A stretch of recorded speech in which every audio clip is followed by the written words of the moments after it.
Ivonete, uma vez mais, lamentavelmente, o que a pandemia está fazendo é acelerar e aprofundar uma crise que nós já sabemos de longo tempo. Quer dizer, na realidade, nós não temos um sistema educacional, nós temos um sistema de ensino, não é?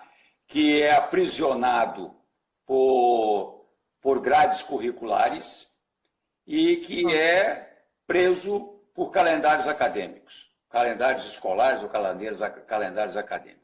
O que a crise fez? O que a pandemia fez? A pandemia fez com que se buscassem soluções, tanto aqueles, porque a gente tem que entender que o ensino público ele é exercido por empresas privadas, né? Cada vez mais as escolas privadas são grandes empresas, pertencem a grandes conglomerados financeiros, né? Basta a gente ver o que está acontecendo aqui no nosso pequeno Espírito Santo, de escolas de segundo grau sendo adquiridos por fundos de investimento. Né?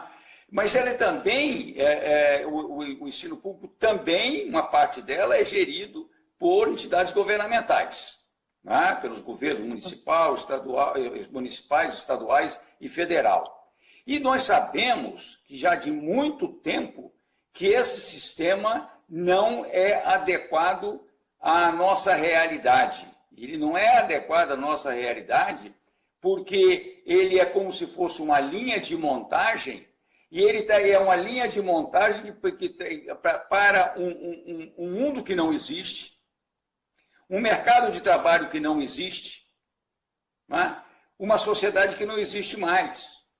E a gente está aprisionado vou insistir muito, por grades curriculares e por calendários acadêmicos. E a solução, quando a crise emergiu agora, quando acelerou-se com a pandemia, foi essa fuga automática para o chamado ensino à distância. Diversas modalidades. Uhum. Né? E isso, todos nós sabemos que é uma forma, uma vez mais, das empresas privadas continuarem a ter receita e os governos cumprirem com o calendário. Então, eu acho que esse é um lado muito perverso, porque também aí a pandemia desnuda uma profunda desigualdade social, né, no Brasil. Lógico, filho de classe média, cuja família tem 2, 3 computadores, mora em um apartamento ou numa casa com 5, 6 cômodos, é até possível que você consiga, com algum prejuízo, fazer o famoso ensino à distância. O professor que se vire para fazer essa adequação. Ensino à distância não é simplesmente pegar a bibliografia básica ou pegar os planos de aula que é para a aula presencial e transformar, usando o Moodle ou a plataforma que quiser, em algo à distância. Não é isso. Não é isso. Né? Da mesma forma, se nós pegarmos a realidade do nosso alunato nas escolas governamentais, sejam elas as de melhor nível do ponto de vista de qualidade do ensino, como são os nossos institutos, nós sabemos que é uma realidade muito crua. Né? Quando nada, que acesso tem essas pessoas a um computador? Como é que é o fornecimento da internet? Quais são as condições de estudo deste aluno? Né? Então... E aí, Arlindo, só abrir um parênteses aí, a gente está falando de aluno, mas a maioria dos nossos professores também da rede pública é um computador, se tem um computador para a família toda. Né? É a família toda que está em casas pequenas, né, amontoados. Como é que você vai, como que tem condições de fazer a preparação dessa aula, de dar essa aula, quando as condições mínimas não existem, nem para o aluno e nem para o professor? Porque a gente precisa, né, Ivonete, a gente precisa meio que tentar qualificar um pouco de que mudança tecnológica nós estamos falando. Não é?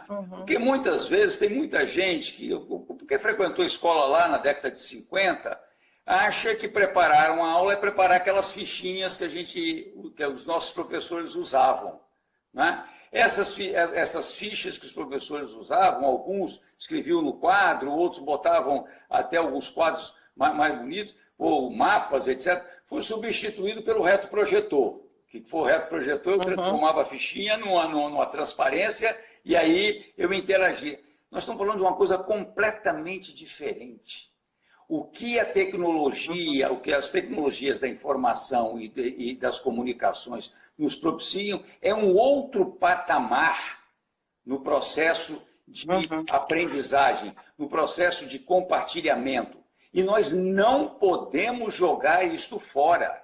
Nós não podemos desmerecer isso, não podemos descredenciar isso e deslegitimar isso, como está sendo feito por inúmeras plataformas, inclusive, principalmente que hoje instruem o chamado ensino privado, não é? E aí força um professor que tem todo o conhecimento, que tem preparo, mas que não consegue fazer essa tradução com esta rapidez.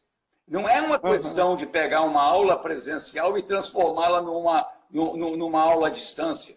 Não é isso. Nós estamos falando de um mundo completamente diferente. Quer dizer, nós temos essa questão, vamos chamar até de didático-pedagógica, mas nós temos essa condição absolutamente humana. Você imagina a professora, o professor, pai de 2 crianças e que hoje também está lá de quarentena e que tem que acompanhar o filho e a filha e tem que acompanhar o companheiro e a companheira e, ao mesmo tempo, tem que usar o seu ambiente domiciliar como pano de fundo para essa interação à distância. Isso pensando em nós, professores. Vamos pensar em nós, professores. Aqueles de nós que temos o privilégio de termos um computador pessoal ou um iPhone, um telefone celular, temos uma boa ligação com a internet. Agora, imagine, na maioria dos bairros onde moram a maioria dos nossos alunos, principalmente da rede governamental, imagine nas favelas onde mora um número substancial também dos nossos alunos, que condições têm essas pessoas? Então, isso também está desnudando uma outra dimensão da injustiça social, da exclusão social na qual nós vivemos. Só que isso agora, uma vez mais, está aprofundando e acelerando em função da Covid.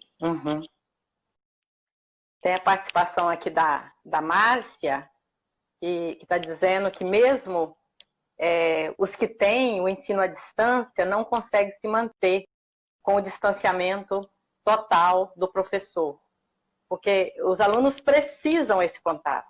Essa semana passada, eu fiz uma reunião com os alunos, e isso foi assim, uma reunião quase que presencial também, via no Meet, né? Isso foi tão importante, eles verem a gente, porque eles precisam o contato do professor. Os meninos do ensino médio, do ensino fundamental, eles não têm essa maturidade de fazer os seus estudos sem o professor. Então, essa educação à distância, né? Essa distância de quem? A distância não é a mesma, né? E aí o próprio ministro da Educação, ele foi muito infeliz, né? Quando ele falou que o Enem é para escolher os melhores, né? Que não é um programa social. Aquela propaganda foi vergonhosa, né? E é vergonhoso ter um ministro desse no nosso Ministério da Educação que fala que o Enem é para escolher os melhores. Que programa é esse? Que ministro é esse? Bem, que governo é esse, né? Porque se fosse... Que governo é esse, de modo geral, né? Mas é o governo como um todo. É um desastre total. O desastre é absolutamente total. E é muito triste a gente se dar conta de que isso aí foi ganhou, quem deixou de votar no professor, votou nessa coisa que está aí. Então, eu acho que é uma tristeza. Agora, por isso é que eu acho que é importante, nesse momento, a gente fazer uma discussão ampla a respeito do potencial, sim, potencial extraordinário das novas tecnologias para o nosso processo de educação no sentido mais amplo, e inclusive para o ensino. Mas não é para substituir a interação presencial. É com os colegas, é a brincadeira, é a pilhéria, é a molecagem que se faz aqui e acolá. Isso tudo faz parte desse processo. É óbvio que nós podemos melhorar e muito a formação para a cidadania, e é uma cidadania ampliada, porque nós não podemos pensar o nosso sistema de ensino simplesmente para formar para o mercado de trabalho, que é uma ideia bem funcionalista que está por aí e que perturba muito, porque, vou insistir, esse mercado de trabalho não existe mais. O que a gente tem que preparar, a função maior da educação, e o sistema de ensino é um instrumento disso, é preparar para a cidadania e para a vida. O trabalho é uma parcela disso. E muitas vezes, e cada vez mais, esse trabalho não vai ser o trabalho que nós pensamos na nossa cabeça. Ou que o sistema de ensino que vem desde o século XVIII, XIX, pensado naquela formação para quê? Formação para um tipo de emprego. Não existe mais esse emprego. Então nós temos que pensar a cidadania enquanto um instrumento libertário. Sim. O Brasil tem pelo menos um grande ícone dessa educação libertária, da educação para a cidadania, para um mundo mais pleno, mais igual, que é Paulo Freire, que é execrado por essa corrente que quer ver que a educação, que o ensino pode ser um produto empacotado, não é? E para o qual se não se discute qual é o conteúdo dele. Qual é o conteúdo dele para tudo. E aí o que acontece? Você tem todo um processo de dar mérito, e você dá mérito a quem? A alguns poucos vencedores, e todos os perdedores são culpados por não conseguirem. Então eu vou compartilhar com você uma experiência que é de uma universidade pública de qualidade, onde a gente forma a gente na graduação. Eu tive o privilégio de dar aula também no mestrado, né? E a gente incentivando, principalmente aqueles alunos mais interessados, mais curiosos, faz um idioma, faz um segundo idioma, estuda mais matemática, vai fazer mestrado, vai fazer doutorado. E agora eles vão fazer o quê com essa coisa toda? Quantos alunos nossos formados com boa qualidade, digamos, técnica, e que hoje estão em subemprego? E aí entra num processo social extremamente grave, que é da frustração pessoal e familiar. Porque, afinal de contas, o meu filho... Eu estou conversando agora, semana passada, com uma pessoa muito humilde, aí de Cariacica, como é que é o nome de Boa Vista, e ele disse: olha, meu filho está formado há 2 anos em engenharia elétrica. E ele virou meu auxiliar de montador de telas mosqueteiras, contra mosquito, para prevenção do mosquito. Olha só que... Isso é um peso para a pessoa e para toda a sua estrutura familiar. É uma frustração. Então, nós precisamos pensar o nosso sistema de ensino a partir disso. E eu acho que temos que aproveitar, sim, a pandemia para a gente começar a fazer isso. O importante nessas nossas interações no ensino à distância não é repetir aquela estrutura das disciplinas que a gente tem. Não, é permitir que os nossos alunos, que os nossos professores compartilhem angústias. Porque estamos todos angustiados. Quem é aqui que está participando com a gente que não está angustiado? Porque, de repente... Que não está com medo. Quem é que não está com medo? Quem é que está tão seguro do que vai acontecer daqui a 6 meses ou daqui a 2 meses?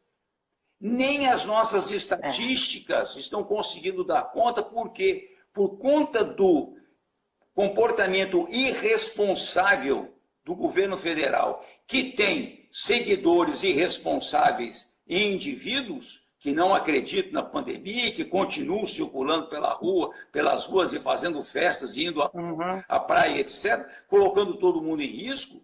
Aqui no Brasil, e inclusive no Espírito Santo, o que a gente tem? Nós ainda não conseguimos achatar a curva. Por que nós não achatamos a curva? Por que nós estamos sempre transferindo? Olha, o período mais perigoso vão ser nos próximos 30 dias. Nós estamos ouvindo isso há pouco tempo. Por quê? Como a gente não trata agora, é óbvio que o pico não vai acontecer nos próximos 30 dias. Ele vai continuar nos seguindo. Então, esse tipo de coisa nós precisamos trazer para o nosso convívio escolar. Né? Em todos os níveis. Vai ter que aprender, nós temos que aprender a fazer isso. Nós temos que aprender a fazer isso com relação a qual é o sentido da vida. Nós temos que aprender a compartilhar com eles, porque nós também estamos questionando o sentido da vida. Nós compartilhamos como é que a gente está sobrevivendo, inclusive, principalmente nas escolas governamentais, que são naquelas que você atua e que muitos que estão participando aqui também atuam, como é que eles estão conseguindo sobreviver financeiramente? Sim. Como é que eles estão conseguindo fazer o malabarismo, né? O malabarismo de trabalhar e não ter onde trabalhar, como é que eles estão da sobrevivência. Então, essa coisa, nesse sentido, as nossas escolas podem desempenhar um papel maravilhoso nessa pandemia. Maravilhoso no sentido de conscientização, de ser um local de compartilhamento de experiências. E é compartilhamento das experiências pessoais. As pessoas que se sentirem confiantes a conversarem na presença da professora, do professor, dos colegas, falar das suas limitações e não acreditar nessa balela de que em algum momento o mundo vai voltar a ser róseo. Eu quero insistir, Ivonete, eu tenho falado, eu acho que você já me ouviu falar umas 3 ou 4 vezes isso aí, eu vou estar surda de tanto ouvir. Eu não quero voltar. Não será o mesmo. Ivonete, eu não quero sair dessa pandemia como eu entrei. Eu não quero que a sociedade saia dessa pandemia como nela a sociedade entrou, muito menos a economia.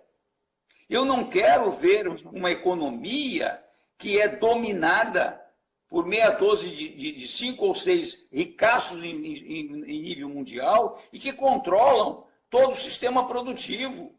E que controla o sistema de comunicação, o sistema de difusão cultural. Ou seja, nós queremos e eu acho que agora é que é o momento de a gente conversar sobre isso. Sobre isso, Porque do que está diante de nós é um mundo absolutamente distópico. E a gente tem que ousar criar as utopias, né? Sim. Um mundo distópico, uma necropolítica. Enfim, nós falamos que a nossa live seria interativa, que as pessoas poderiam participar, colocar suas opiniões, fazer questões. Vou ler aqui. A Helena Rosa, ela fala: Arlindo, sabemos que o encontro dos jovens para discutir a economia de Francisco foi adiado e que você ia participar de uma mesa.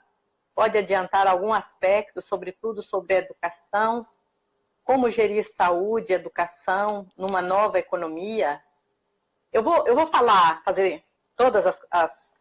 vou ler todas as participações, Arlindo, e aí você vê como você encerra.